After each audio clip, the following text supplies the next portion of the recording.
Hoops through life. Hoops through life. Welcome to another episode of Hoops Through Life, a podcast where we discuss everything related to women's basketball player development, the collegiate recruiting process, and transition from high school to college. I'm your host, Elsbeth Bierman. Our guest today is Coach Luke Sheidecker. Luke brings a wealth of experience, having served as assistant director or director of basketball operations at Southeast Missouri State University on the men's side and at Southern Illinois University, where he transitioned to the women's side. He's also been an assistant coach at Indiana State University and head coach at Shawnee Community College, where he led one of the biggest turnaround seasons in NJCAA women's basketball history, going from 0-27 to an incredible 30-3, winning both the Great Rivers Athletic Conference and Region 24 titles. Currently, Luke is the head coach at Wabash Valley College, where he's coached over 50 players who have gone on to play at the 4-year level, with more than 35 advancing to NCAA Division I programs. Earlier this year, he was named the WBCA Coach of the Year for 2-year colleges. Luke, thank you so much for being here. I appreciate you having me. Very excited to do this. Awesome. So let's just jump into it. Where does your recruiting process begin? Yeah, so my recruiting process begins, we usually wait around till like this time of year, October, November, December, kind of see who's still available, who have the Division I side, Division IIs, everything along those lines, and then really target the areas that we look at, right? So I'm really here personally. I truly believe in staying within 6 hours of our school here in Mount Carmel, Illinois. So, that gives us quite a few big cities to do. So we try to stay within 6 hours. And then it really starts picking up in, December, January, February. And the busiest time of the year is probably March, April, May. So we're usually a little bit later than most like Division I, Division IIs to signing kids, but we're also signing, most years I'm signing 10, 11 players a year compared to 3 or 4 or 5. So, it's a big, long process most years. So when you say it starts kind of around this time, do you mean, so those generally like seniors, 12th graders, or what ages are you all usually looking at? For me personally, I'm just looking at seniors right now. And just to be very honest, like we're looking for players here at Wabash Valley who want to play Division I basketball. That's their goals. That's their aspirations. So that's who we target. The reality from that I look at it this way is Wabash is not their dream school, right? This is an opportunity to get them to their dream here at Wabash. So this is a step that, hey, you don't get what you like recruiting wise. Maybe it's an injury, maybe it's issues with grades, maybe just under recruited because your AAU team wasn't what you thought it was going to be. That's where we come in and we help with that process to bridge the gap between going from high school to that next level. So you just mentioned a little piece of it, but can you maybe go a little bit deeper into who is a community college appropriate for? Yeah, so I mean, there's 3 different levels to junior college basketball. There's Division I, which with Division I, the differences between Division I, Division II, Division III is the scholarship level. Division I would be more along the lines of like to pay for basically everything: tuition, books, housing, meal plans, different things like that. Where Division II cannot pay for like housing and meal plans, and Division III doesn't have aid. So that's kind of where it starts, right? Junior colleges, looking at the 3 different levels of junior college. Junior college is a great opportunity for anyone who wants to, continue to play basketball, right? With so many different opportunities out there, there's a fit for everyone, right? Maybe you're just using basketball to get your education paid for, right? Or, maybe it's, like I said, maybe it's you got hurt your senior year and you missed a lot of basketball. So then you go to junior college route. Maybe it's school didn't go as well, right?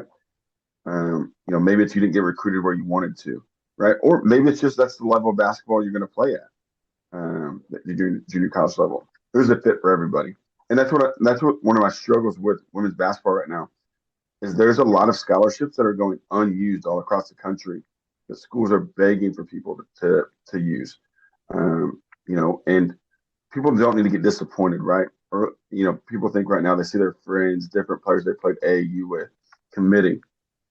There's scholarship money literally available for the 2025 class up until next August.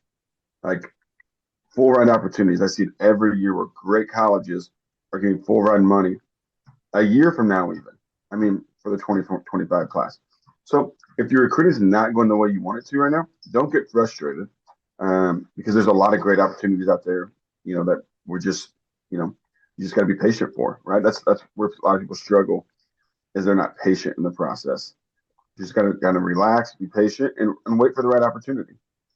Yeah, so I may have misspoke. I said community college and you're saying junior college. Are those terms interchangeable or is it just kind of my ignorance and I'm not sure what to call which? No, no, I mean they're completely interchangeable, right? So like NJC is the National Junior College.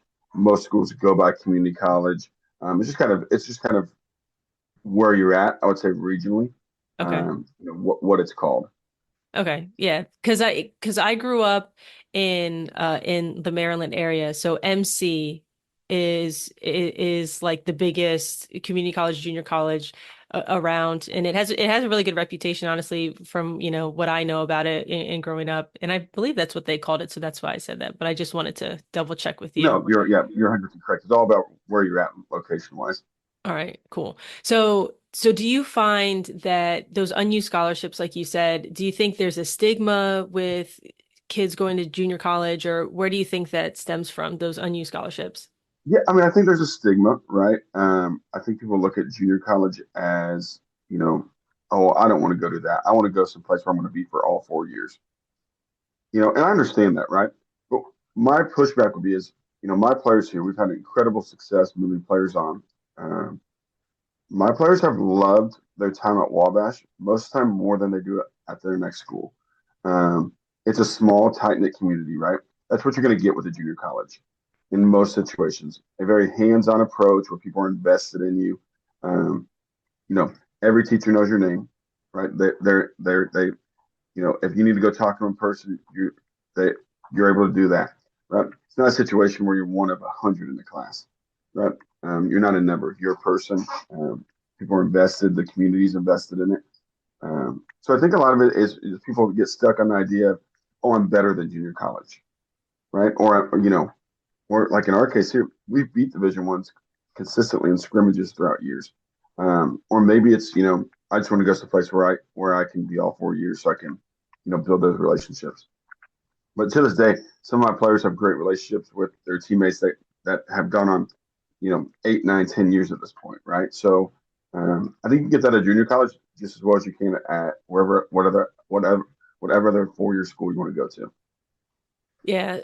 What other differences would you say? Because you have coached, and we were talking a little bit before about how you've coached at a lot of different levels. So how would you say that maybe the junior college recruiting process differs from a 4-year college recruiting process?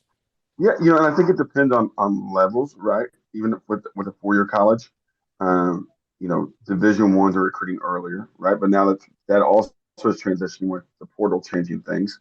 So I think it differs for each level, right? Even there. So it's one of those situations where the 4 years right now are being a little bit more picky about who they take, just because the tradition thing is schools are trying to stay older. So that's where a junior college opportunity can be really good for someone because they can come in, get experience, play. Right, a lot of people don't think most high school players are used to playing a lot of minutes. Right, going into college, that transition's huge. People struggle with it when they don't go and play, and then they lose their love of basketball. I see it all the time where people, may go to Division One, may go to Division Two. It doesn't go the way they expect it, because they go there and they don't play, and they're used to being the best player on their high school team, and then it's a big transition. They lose their love for the game, or they get, they're mentally going through it because it's a huge transition. And that's where junior college offers a great opportunity. Every year we have freshmen are a huge piece of every junior college program in the country. So that's where it's a great opportunity for people to come in and play, get experience, and do it at a high level. Yeah, it just goes back to fit, like you said, and appropriateness. Like it's a great, I don't think anybody should, take the junior college option off the table just because, especially if they've never explored it or talked to any coaches, because it really is a great opportunity. And do you think that with the way things are with the portal, that it gives your athletes kind of an edge because schools are looking for somebody, like you said, a little bit older with a little bit more experience. Plus, from specifically your program, you all have done really well in the past. They might be looking at you. Do you think that gives your athletes an edge right now? And like, has that changed? Have you found? Yeah, I mean, I 100% think it gives our athletes an edge here. People want people from great cultures, environments. They want people who know how to win. They want people who know how to compete every day, so that when they do make that transition, they can jump in right away and play at a high level. And that's what our student athletes have done here. I mean, I could go on a list of our players moving on and stepping in right away and doing significant things. One of our players led the conference in assists last year at their school in their first year. Another one averaged 12 points, like 11, 12 points a game in the A10, which is an incredible league. Like they want players who are going to be ready for that moment, right? But I think you hit on a great point. To me, the most important thing in recruiting is to find the right fit, right? And that's something we talk to our players about here nonstop. The right fit is everything. The level isn't as important as the right fit, right? Now, I understand chasing dreams, different things like that, but I've had players go to a Division 1 that's maybe struggling a little bit and not be happy compared to, a player go to Division 2 that's really good, have great success. Finding the right fit with the right school, really what's important is finding the right coaches and the right program for you, because that's going to a lot of times dictate your college career, how happy you are, how much you enjoy it. Because if you go somewhere and the coaching staff isn't a right fit for you, it can be a miserable couple of years. So finding that right fit is everything, and doing your background and not getting enamored with, the facilities or just being recruited or different things like that. Finding the right fit and taking your time to find the right fit is everything. Yeah, so specifically at the junior college level, what questions, if an athlete is thinking about maybe they like one of those reasons that you said, they're not getting the looks that they want to get, now they're looking at junior colleges. What types of questions should they be asking the coaches, knowing that their goal is to go to maybe a Division 1 or a Division 2 school after? The biggest thing when asking that, right, is, hey, how are you going to do this, right? And then give me examples of how it's been done. And then on top of that, I would I always recommend to my players when they go on visits, and we try to do a really good job of it here, is have our players have our recruits spend time with our players here without us around, right? Because I can tell you anything, right? I can sit here and say, hey, this, that, the other. And I see it all the time in recruiting, right? But the players are going to tell you the truth majority of the time, right? Like, hey, we love it here. Hey, it is what this is. This is great. This is not what's great. This is what the coaches are like. This is what blah blah blah blah blah. Right? Finding that right situation. And like asking those questions of like, okay, how do you guys lift weights? Do you guys do study hall? What do you guys do as far as individuals? What kind of schedule do you guys play? Do you guys go to the national tournament? Can I see a list of players you've had move on? You won that a lot. I still shocks me is finding a program where the coaches are going to work for you in recruiting to get you to that next spot, and not just, oh, you're on your own now. Because there are programs out there that do that, right? You want to go to a program and play for a school and a coach that's going to work to get you to that next level. Um, it's easier for us here. I'll be the first to admit that, right? We have schools. I mean, I get 5 to 10 phone calls a day from coaches asking about players. But there's some schools that don't get that, right? So, going to a school where the coach is going to work for you is incredibly important. Where do they have connections at, right? If you want to stay in centrally close to home, do you have connections with the coaches in the area here? Those are important questions to ask. And then I think on top of that is, to be informed about your scholarship, right? I see it all the time on Twitter where, oh, I've got a full ride at a D2 junior college. Well, you might not be paying anything, right? But what does financial aid look like, right? How much money you're going to get back for financial aid if you get financial aid? Are you going to have to take out loans? I think being informed of your financial aid package is a huge thing too, right? getting it on paper and seeing it like, hey, this is exactly what it is. This is how much money my family will be out. This is how much money, I'll be getting back if I get financial aid, if I get different things like that. Can I work while I'm out there? Can I do work study? These are questions to ask, coaches as you go on visits to be informed, to be educated, so that when you get there, you're not surprised. Right? That's what I always tell our recruits here is like, I don't want you to step foot here and be surprised about what's going on, right? You should know from day one exactly what's going on and be informed of that. Yeah, it just goes back to, I think, a little bit of doing your research, but also asking questions. And I will double down on the hang out with the players without the coaches, because in my experience, they do tell the truth. And Yep. because I've talked to athletes and they've said, yeah, I went on a visit to that school and they told me not to come there. And I thought, oh Yep. wow, yeah, that's Yes. that's But telling. it's good. It's good to know that now than before you get there and then be like, oh, you're not going to like it here. Hmm. Um, and that's important, right? Because if you go to school, if you leave home to go play basketball at a college, and it's not what you thought it was going to be, right? Maybe the relationship with the coaches isn't strong. Maybe the environment's not good. It's going to affect everything, right? You physically, mentally, your grades. It can be a huge factor. So you have to find the right situation where you can be successful. Yeah. What would your response be for an athlete who is thinking about a community college, but their reason that they might want to look at a 4 year is because the recruiting process has already been stressful and they just kind of want to know and they don't want to be stressed out potentially for the next 2 years. Yeah.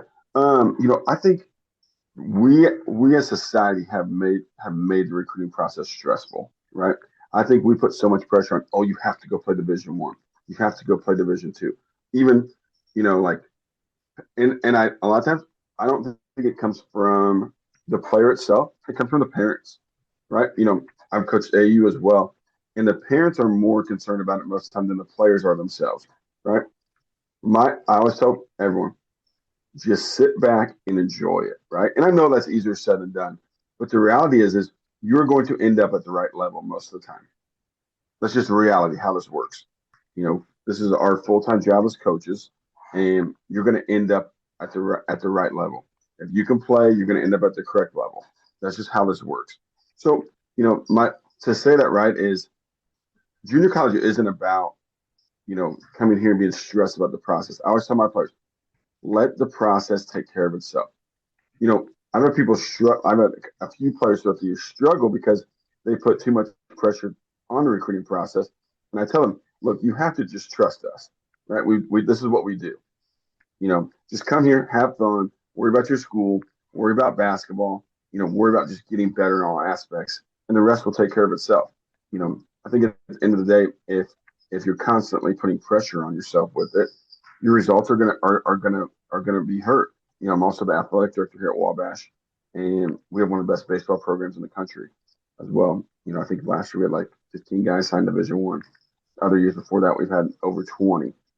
And we talk about it as with our athletic staff here all the time is make sure that we're doing everything we can to do to prepare them and help them, right? But also understand like they're young, they're learning about this, but let them know that like, hey, we're here to help you through the recruiting process. So I think it's one of those avenues where just talking to someone about, hey, just be just we put so much pressure on, hey, you got to do this in recruiting, right? Where that's not needed. We really don't talk about recruiting a whole lot here, honestly. We talk about doing your job, right? Like that's the biggest thing. And if you do your job, the rest is going to take care of itself, whether that be Division 1, Division 2, Division 3, NAIA. If you do what you're supposed to, it will take care of itself. Yeah, that just reminds me of, sometimes you'll hear coaches say that winning is a byproduct of doing, the right things every day and doing what we need you to do in practice. And that just reminds me of that of you will you being recruited to play, continue to play is a byproduct of, like you said, getting your grades up if they're down or maintaining your grades, working hard, getting better on and off the court. So yeah, I love that because I think it's it's simple, but it's not easy because it's hard to trust and it's like we want to, have a checklist or do something or know exactly what we're supposed to be doing. And it's hard to just kind of allow the process to take care of itself, I think. Yeah, 100%. We talk when I recruit players and when they get here for the first month, I ask them consistently, what is our number one job here? Right. And they'll look at me and they'll say winning, or they'll say to get us to the next level. I say, none of those are right. Our number one job here is to prepare you. If we prepare you, we will win. You'll get recruited. You'll get better. You'll graduate, and you'll become a better person when you leave here as well. If we do those things, it will take care of itself. We talk about that constantly, right? Yes, we all want to win, right? Now, we have a talented group. So, when we do those things, we tend to win more. But, it's one of those situations where just continue to get better every day, right? Do the right thing. Focus on the process. Don't look at the end results, right? People talk about, oh, our goal is to win the national championship. Our goal is to win the conference. Our goal is to win the region, right? You can have a great year and still not do that, right? And maybe your goal is, hey, I want to go to Division 1, right? But at the end of the day, if you go to a good Division 2 that treats you right, that you win championships, you can have a lot more fun. I had a player last year where she left. She was with me 2 years ago, and last year was her first year away from us, and she had quite a few Division 1 opportunities from low major Division 1s, and she had a couple of really good Division 2s recruiting her. She went on visits, decided on Division 2. She went to Division 2. They made the Final Four. She starts for them, right? She loves it there. She sent me pictures a couple of days ago of her in the gym shooting it's her senior year, right? She could have gone to Division 1 and won 7 games. Well, last year they won 30, right? Like you have to find what's right for you. I understand we all have goals, right? But sometimes our goals change, right? Focus on what's going to make you happy and put you in a place to be successful. Yeah, it's all about your experience, right? And Yes. that she's sounds like she's having an amazing experience, and that's what it's about because the reality is, in my opinion, and you can give me your thoughts on this, no matter what level you're playing at, no matter, what you're doing, when you're in season, that's the most important. That might as well be, the highest of the levels because that's what's most important to you and the team. And you're worried about what's happening in your conference or regionally or, whatever. And it's, yeah, I just can't express enough. It's about the experience and nobody cares. Exactly. You are 100% correct. Like it is about the experience, right? And that's our goal here is to make sure we pair our student athletes up with people who are going to give them a great experiences when they leave here. Because we feel very confident that we give people great experiences here, and they leave here and they love it, right? They talk about some of the best years of their basketball life was here at Wabash, and not just because of the basketball program, but the school as well. But finding that right experience is everything, right? Because those are memories you're going to have for a lifetime, whether they're good or bad, right? Like, Yeah. and talking to one of my players yesterday was talking about telling me a story. Like, I'll never forget that, Coach Luke. I'm like, me and you both, right? Like, like it's fun, right? It's one of those situations where you're gonna have ups and downs, but that's part of the growth, right? Like, can you remember how much we had to run? Like, blah blah blah blah blah, right? Finding the right spot is everything. Yeah. Yeah. I 100% agree with that. So, or let's shifting gears a little bit and maybe you touch on a few of these, but I don't know if there's anything else you would want to add. What are some common misconceptions about junior college? Yeah, a lot of times people think junior college is because you don't have good grades, right? That's very rarely the case anymore. The NCAA has shifted with eligibility standards, right? In the past, was people struggle taking tests, right? Well, the NCAA has shifted away from test taking. So I think a lot of times bad grades, right? It's not a high level. I think people think junior college isn't a high level. Come watch one of our practices. Come watch one of our games, right? Like, you know, we have some incredible basketball players, some incredible young student athletes.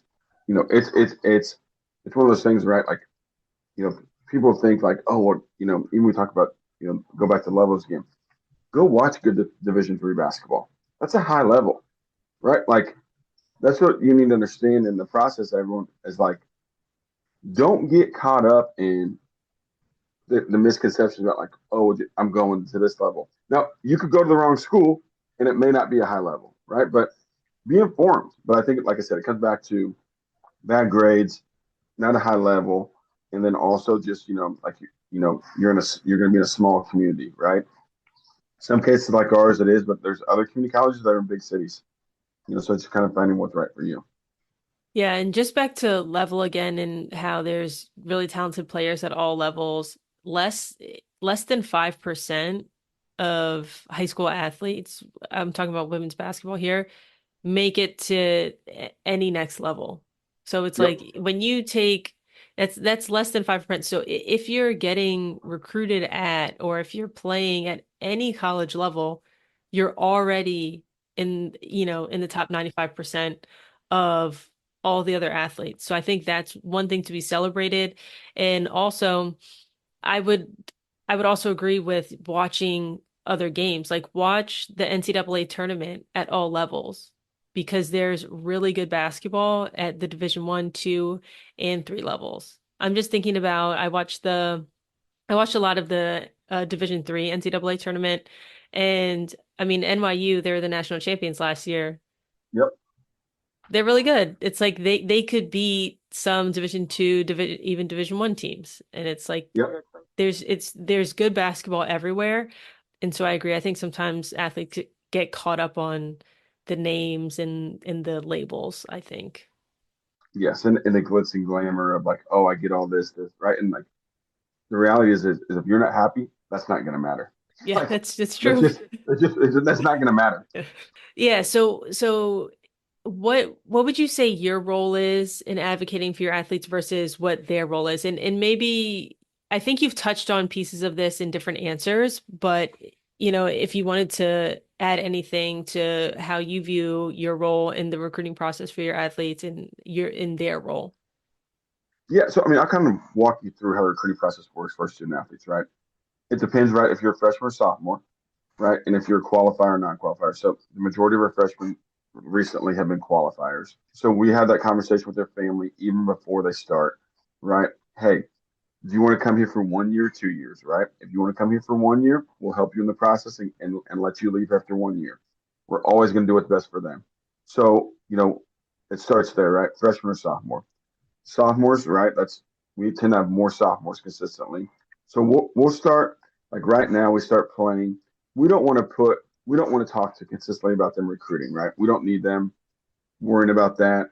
We're fortunate to have enough connections where we kind of know what level of play should be going to, and usually a good opportunity. So we'll go throughout the year. In very few cases, we've had someone sign early. Sign in the November signing period. Most of the time they sign late in the late signing period. So, we'll start playing games. We'll have schools contact and they'll call me or call my assistant or email or whatever the case may be.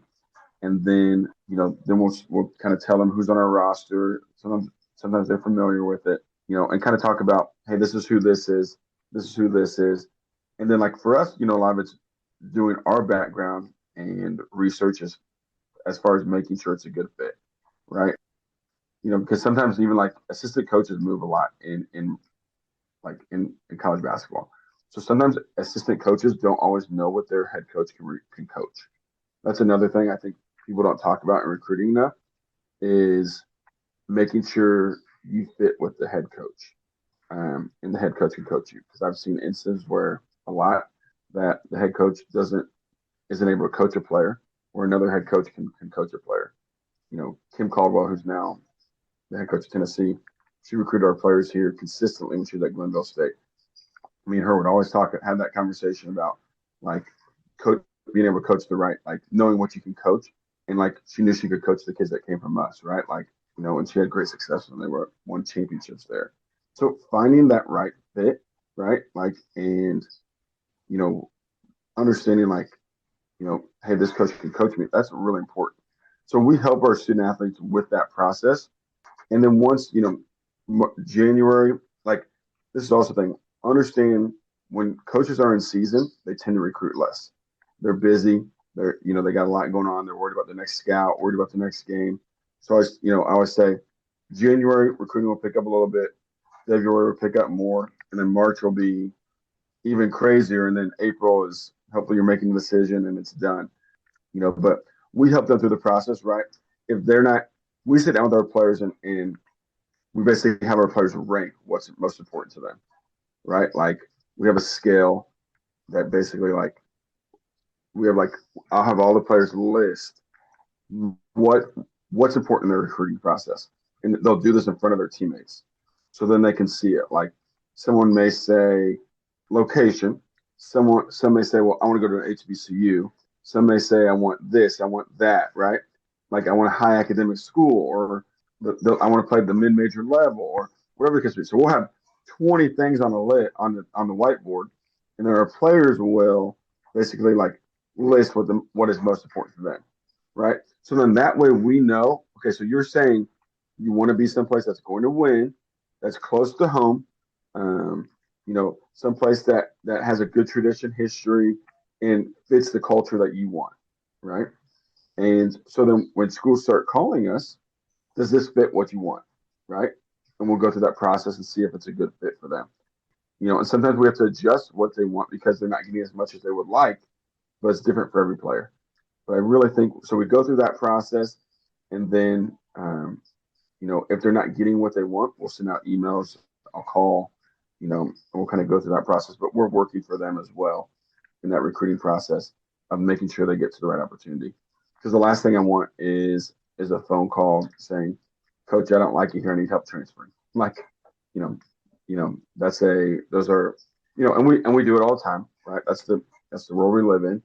Where people are transferring, but the reality is we'd rather have you go someplace and finish your career at one place if you have the opportunity to. Do you find that most junior college coaches take their athletes through that process as well?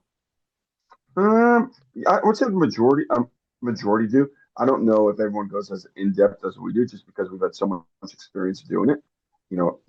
I'd say there's a handful, like a few junior colleges in the country that have the numbers that we have that have moved on to that next level.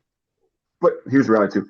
I know that they don't, because I'll have players from other schools contact me asking for help with their recruiting.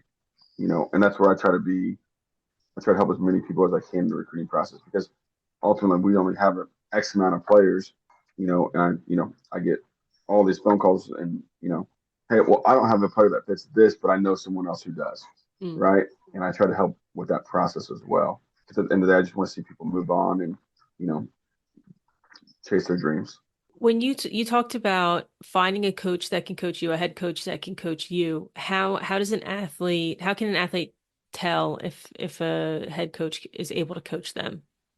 I really think watching games is probably the biggest thing, right? Watching games and then having conversations with the players with the coaches not around. Like, hey, you have to know who you are too, right? Which is also a complicated thing on top of it. But hey, I know I'm really hard on myself, right? How do they handle someone being really hard on themselves, right? Hey, this is the big one. A lot of people don't think about this. Like, I really have trouble remembering plays.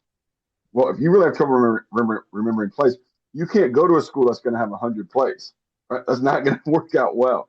When I was at the Division I level, we had a girl who came from Wabash to me at Indiana State, and she struggled remembering plays. Right? And we had a bunch of plays. Her minutes, she couldn't play because she couldn't remember plays. Right? Like, those are the things people don't think about, right?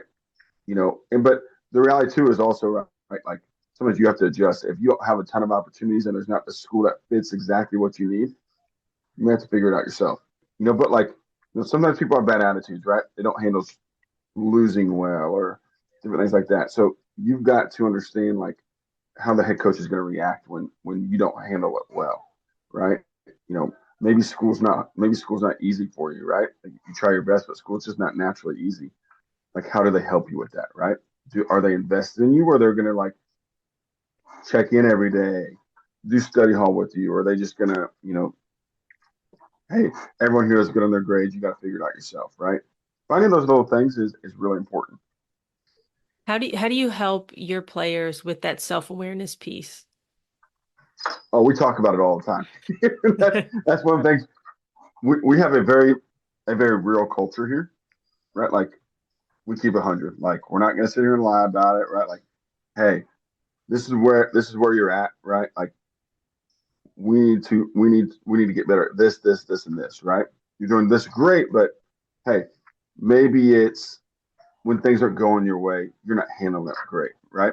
Maybe it's your body language gets poor um when things aren't going right. You know, having those conversations, right? You know, is key, right? People rather have the truth than be surprised and not play, right? Like, you know, I always believe in being very upfront and honest. Like yesterday, we did a thing with our players. We do this every year, and we have our first jamboree here in a couple of days. So we basically give our players a sheet of paper with everyone's name on it and say how many minutes should each player play, right? So we're going to write all these numbers down, this and that. So yesterday we get our sheets back. We've got players with like 400 minutes total in the game, right? I come to the players back. I say, okay, hold up. Some of you got like 385 minutes for this game. I said, there's only 200 minutes in this game. So now you're going to do it again, and we have to win this game. Who do you want on the floor, right? And then they write it down. Then we put those numbers in an Excel sheet. We see what their teammates' averages of it, and then we tell them, right? Like, hey, your teammates see you playing 30 minutes a game. Hey, right now your teammates see you playing 2 minutes a game. Why is that, right? And we have conversations so that way, that first game of the year, they understand it. So I think like, we try to be very upfront and honest with them about like, and if someone's not being upfront and honest with you, right, go ask somebody else. You should have somebody in your circle who's going to tell you the truth, right? Like that's the biggest thing I can't stress people enough is getting the right people in your circle who are going to work for you in the recruiting process. Because I think that's everything, right? That's a big piece of the puzzle there. So, just understanding what your weaknesses is, I think starts with having those conversations. Yeah, I can't stress enough either what you said about having people who are going to tell you the truth because I totally agree. I think people would rather know the truth, especially from somebody who's trusted and they know that cares about them. And then instead of, showing up somewhere and just being surprised and never playing, and you thought it was going to be something different. And now you're calling Coach Luke and saying, help me transfer because this is not what I thought it was going to be.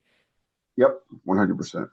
Yeah. So you did mention a little bit about the transition before. So let's go into that a little bit. So the transition from high school to any type of institution after that can be a really big one that's stressful on parents and athletes. So what are some proactive strategies you think would help in that first year academically and athletically?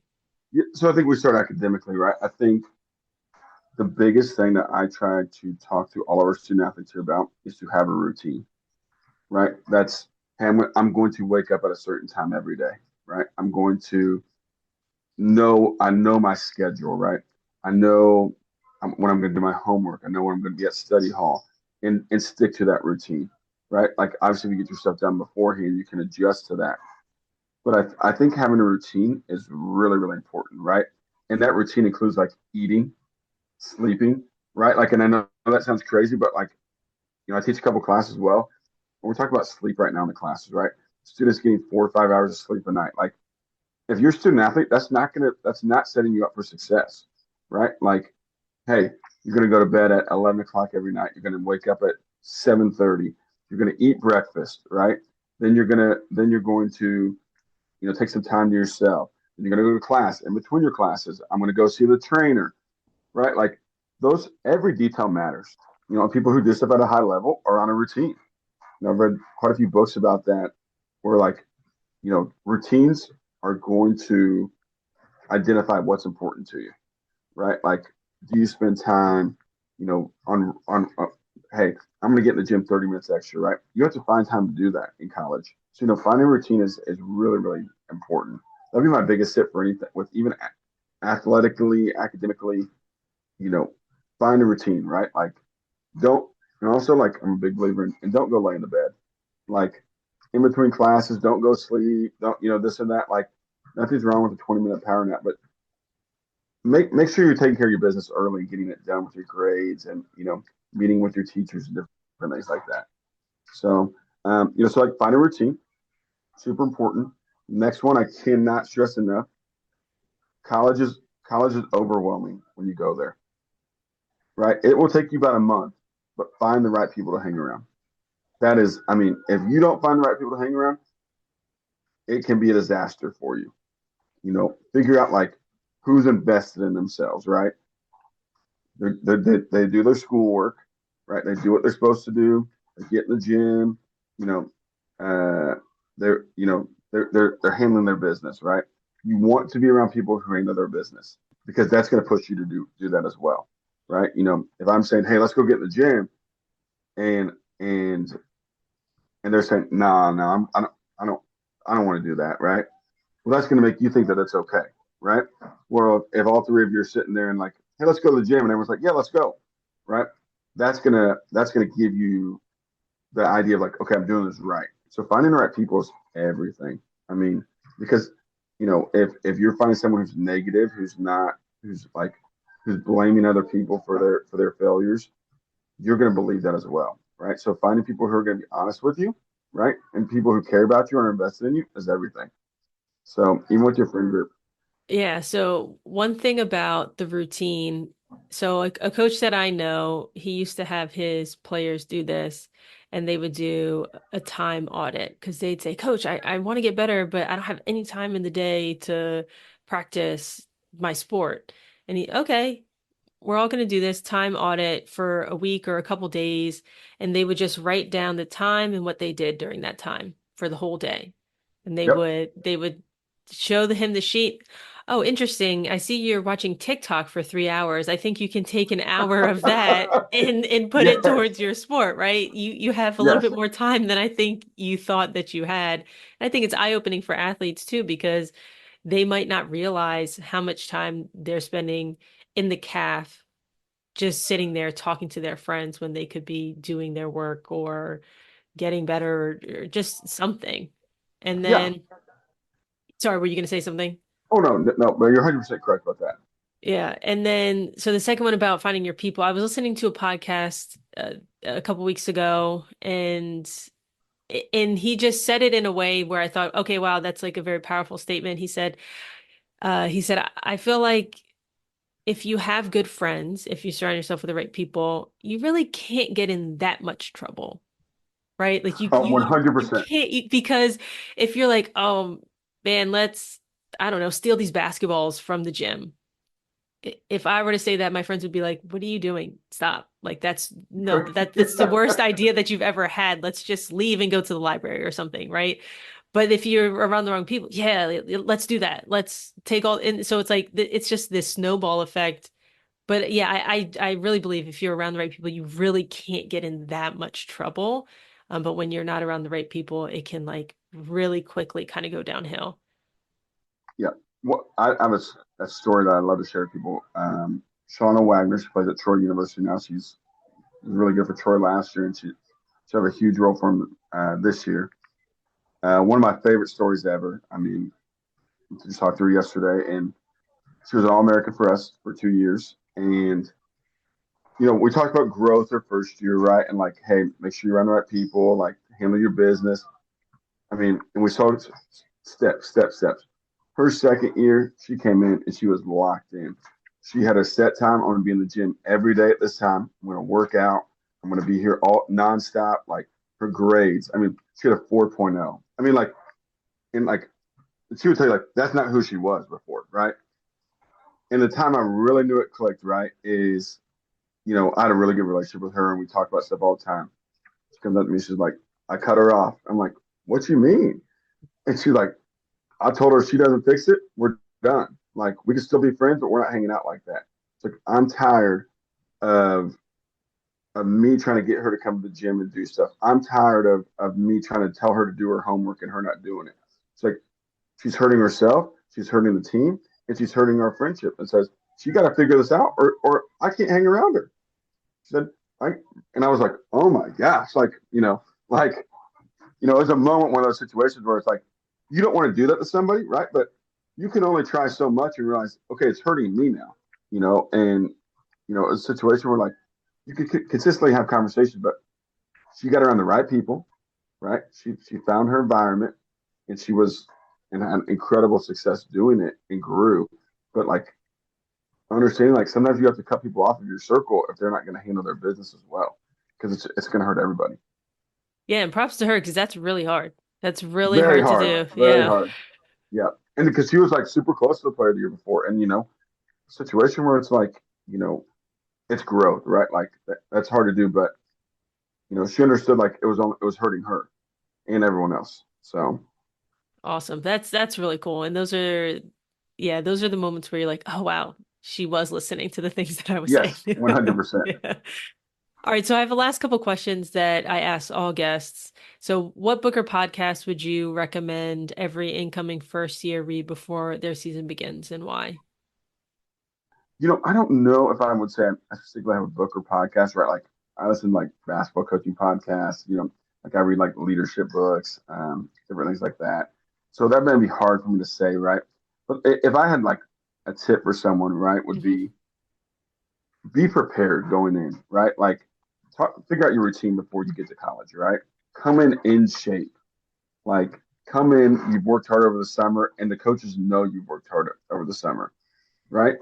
And then the biggest thing is bring energy to everything you do, right? Like tr- go talk to the coaches, right?